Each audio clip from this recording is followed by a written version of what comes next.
節目主持。大家好，我係紀陶，我已經冇睇 TV 好耐，因為我要做 UFO TV。UFO TV，我係紀陶，係節目主持啊。UFO TV，我係三星堆節目主持 Alex。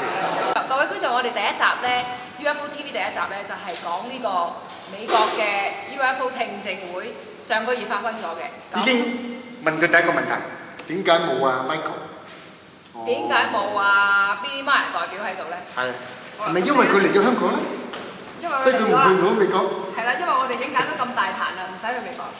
冇辦法，你要睇下一集，即係我正式出街節目你先知。你嗰篇文叫咩啊？個題目叫咩話？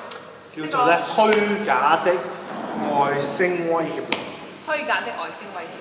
我咧都寫咗篇文咧去講呢樣嘢嘅，喺個創刊視刊度。中唔中意我？就係中意個題目先啦。就係咧，而家呢個外星現象係被政治化咗，係全球被政治化咗。咁啊講得咁複雜，不如我哋就反本歸真，睇下外星人嘅衣食住行先。好啦，咁我呢個第一 part 咧就係首先睇下呢個政治化點樣被政治化咗。咁我哋就用呢個聽證會嚟做呢個熱辣辣嘅例子，去演繹下點樣外星現象被我哋地球人政治化咗。